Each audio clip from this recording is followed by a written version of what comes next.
Je vais te poser une question. Combien tu serais prêt à payer pour vivre un an de plus? Parce que, conseil d'amis, les choix que tu fais ou que tu ne fais pas aujourd'hui, ils auront des répercussions dans le futur.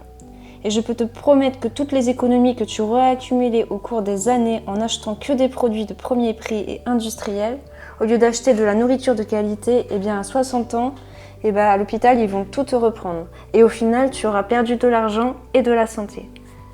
Bonjour à tous, bienvenue sur la chaîne Anorexie Guérison Étoilée. Je suis Camille Lelièvre, fondatrice de la méthode STAR, et aujourd'hui on va s'intéresser au corps, qu'est-ce que les morphotypes et comment prendre du muscle et perdre du gras en même temps via l'alimentation. Mais avant de commencer, je tiens à préciser que mon but c'est de vous transmettre du savoir pour devenir un surhomme ou une surfemme. Et ça, c'est seulement la moitié du travail. Une fois que tu as acquis le savoir, l'autre moitié du travail consiste simplement à appliquer ce que tu viens d'apprendre. C'est la seule façon de progresser. Tu as le savoir, tu l'appliques. Tu as des résultats. Bref, ceci étant dit, on peut commencer. Déjà, si tu vas chercher sur YouTube, les youtubeurs ils vont te donner une définition des morphotypes assez différente de celle que je vais te vous présenter. Donc je t'invite à m'écouter jusqu'au bout et à te faire ta propre opinion sur ce sujet. Les morphotypes, qu'est-ce que c'est? Ce sont tout simplement des morphologies de référence. Il faut savoir qu'il en existe 3. Ectomorphe, endomorphe et mésomorphe. Donc le morphotype ectomorphe, c'est la version de toi la plus maigre. Le morphotype endomorphe, c'est la version de toi la plus grosse. Et le morphotype mésomorphe, c'est la version de toi qui est la mieux proportionnée physiquement. Donc et notre but, tu l'auras compris, c'est d'avoir le corps qui se rapproche le plus possible du mésomorphe. Si tu veux savoir comment connaître ton poids et tes mensurations idéales, je te ferai une vidéo dessus plus tard. Et c'est là où je ne suis pas d'accord avec les youtubeurs parce qu'ils confondent morphologie, morphotype et métabolisme. Il faut bien distinguer les trois car c'est très différent. Ça me fait toujours marrer à chaque fois quand je vois des gens qui disent « Oui, on est un peu des trois morphotypes, ectomorphe, mésomorphe, endomorphe ». Sauf que c'est dans des proportions différentes. Alors pour moi, c'est pas exactement ça. Tu peux être à la fois gros, maigre et bien proportionné. Alors juste, je te fais une petite parenthèse, il faut bien distinguer un type et un trait. C'est très différent. Un type, c'est quelque chose qui est définitif. Par exemple, soit tu es un homme, soit tu es une femme. Et un trait, c'est quelque chose qui est proportionné et que tu peux faire varier. Par exemple, on a des traits de caractère, ou bien encore la masculinité et la féminité. Ce sont des traits. Et pour revenir à ce que je disais, un morphotype, c'est bien un type et c'est pas un trait. Sinon, on l'appellerait ça un morphotrait. Ça n'a pas de sens. Fin de la parenthèse. Bref, alors du coup, c'est quoi la différence entre morphologie, morphotype et métabolisme? Tout d'abord, la morphologie, c'est ton physique actuel, c'est-à-dire ce sont tes proportions de ton corps que tu as actuellement, et ça engage uniquement l'aspect visuel extérieur. Et ensuite, tu as les 3 morphotypes que je vais vous présenter tout à l'heure. Ce sont des cas particuliers de votre morphologie. Bien sûr, tout ça, c'est tourné à l'extrême, c'est-à-dire que physiquement parlant, tu peux te rapprocher de l'un des 3 morphotypes, mais c'est impossible que tu l'atteignes à 100%. Normalement, la morphologie de chaque individu se situe entre 2 morphotypes. Et enfin, la dernière chose, c'est le métabolisme. C'est quoi ça? C'est tout simplement la façon de brûler les calories à l'intérieur de ton corps. Il existe 2 types principaux, le métabolisme dit lent et le métabolisme dit rapide. Comme son nom l'indique, le métabolisme lent brûle lentement les calories. Et donc, toutes les calories qui ne sont pas brûlées, en fait, ils ont le temps d'être stockées. Et c'est l'inverse avec le métabolisme rapide. Et c'est ce que l'on remarque qu'il y a une corrélation entre la morphologie et le métabolisme. En général, plus votre métabolisme sera lent, c'est-à-dire que vous avez du mal à brûler des calories, plus votre morphologie se rapprochera de l'endomorphe.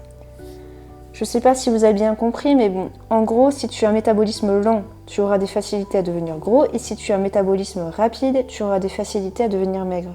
Mais attention, je dis bien que c'est une corrélation, parce que peu importe ton métabolisme, n'importe qui peut se rapprocher du métabolisme mésomorphe. Si tu veux une petite métaphore que j'aime bien utiliser, le corps c'est un peu comme une voiture qui transporte l'âme et l'esprit. Donc ta morphologie et ton métabolisme de départ, eux, ils te sont donnés par tes parents via la génétique. Si tu veux, c'est le châssis de la voiture. Ensuite, tu peux l'améliorer ta morphologie, c'est un peu la carrosserie de la voiture via une bonne nutrition, du sport et un bon sommeil. Et cette voiture, tu vas l'utiliser tous les jours. Donc c'est à toi de savoir si tu as envie de rouler avec une 2 chevaux ou bien une Lamborghini à 800 chevaux. Si tu vois ce que je veux dire. Je te laisse décider. Dans la suite de la vidéo, je vais vous parler du point de vue le plus important. En fait, si tu veux avoir un super corps bien proportionné, je vais faire d'autres vidéos sur le sport, le sommeil, ne t'inquiète pas. La nutrition, c'est le commencement de tout. Déjà, il faut savoir qu'aujourd'hui, la plupart des gens, ils ont trop de graisse et pas assez de protéines dans leur corps. Alors il faut un juste milieu parce que la graisse c'est hyper important, surtout qu'il faut avoir du bon cholestérol pour les hormones. Alors par exemple, à moins de vivre sur une île déserte, avoir trop de graisse c'est pas utile. Ça sert vraiment à rien. Alors le premier point pour une bonne nutrition c'est de manger des aliments de qualité et qui sont le plus naturels possible. Il faut arrêter d'acheter du poison. Tout ce qui est dans les produits transformés, les fast-foods, la nourriture industrielle, tout ce qui contient des conservateurs, c'est très dangereux pour la santé. C'est tous les trucs qu'on voit sur les boîtes de conserve qui commencent par un E. Combien de fois je vois des gens manger des choses qui n'existent pas dans la nature et tout ça tous les jours. Il y a une modération à avoir. Donc bien manger, c'est un investissement. Donc fais toi-même à manger et n'économise pas de l'argent au supermarché. Je vais te poser une question. Combien tu serais prêt à payer pour vivre un an de plus ? Parce que conseil d'amis, les choix que tu fais ou que tu ne fais pas aujourd'hui, ils auront des répercussions dans le futur. Je peux te promettre que toutes les économies que tu auras accumulées au cours des années en achetant que des produits de premier prix industriels, au lieu d'acheter de la nourriture de qualité, eh bien à 60 ans à l'hôpital, ils vont tout te prendre.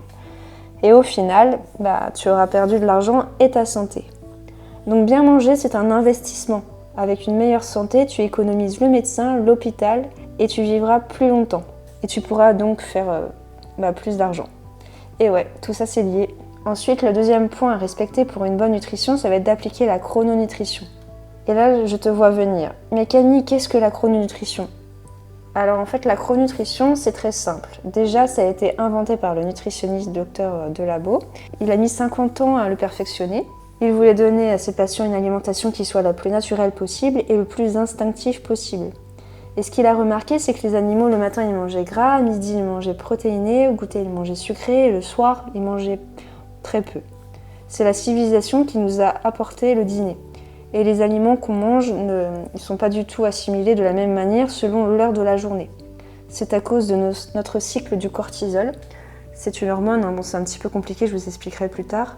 Je ne vais pas rentrer dans les détails aujourd'hui, mais par exemple, si tu manges du fromage le matin ou des œufs, le gras il va avoir le temps d'être métabolisé dans la journée et c'est bon pour la santé. Alors que si tu manges du gras le soir, là du coup, le corps il va pas pouvoir le digérer et ça va se stocker la nuit. Donc le mot chrononutrition, il y a des heures à respecter, par exemple pour chaque aliment. Par exemple, manger du cholestérol le matin, ça permet d'éviter au corps d'en fabriquer dans la journée. D'accord, c'est bien tout ça, mais concrètement, qu'est-ce qu'on doit mettre dans l'assiette ? C'est le moment le plus important de la vidéo. Le matin, il faut manger du fromage, des œufs, du pain au levain. Le midi, manger de la viande avec des féculents. Et le soir, manger plutôt du poisson et des légumes. Alors je le répète, le matin, le fromage, le midi, la viande, le soir, le poisson. Et vous pouvez manger n'importe quel type de fromage, de viande ou de poisson. Et ne pas hésiter à manger des abats. Parce que c'est riche en vitamines qui s'absorbent dans le gras, les vitamines liposolubles. C'est tout ce qui est bon pour la santé, à condition de bien respecter l'heure et la quantité. Ça, c'est vraiment le trio gagnant de la chrononutrition. Ensuite, en accompagnement, vous pourrez ajouter du pain, des féculents, des légumes de bonne qualité. C'est vraiment excellent. Et ce qui est formidable avec la chrononutrition, c'est que ça te permet à la fois de mincir, mais également de prendre du muscle. Le but, c'est d'être ni trop gros ni trop maigre, mais d'atteindre le poids d'équilibre. Et c'est parfait pour te rapprocher des proportions du mésomorphe, peu importe ton physique actuel. Après, il ne faut pas confondre maigrir et mincir. Si tu veux maigrir, c'est vraiment tu vas perdre tout ton muscle et là, tu vas pas être en bonne santé. Tu auras moins de graisse, mais aussi tu auras moins de muscles et la peau elle va le pendre aussi. Donc maigrir, c'est pas hyper bien, car tu perds du gras et du muscle. Alors que mincir, c'est mieux, tu perds juste le gras uniquement en surplus et tu as une bonne quantité de protéines, de gras dans ton corps.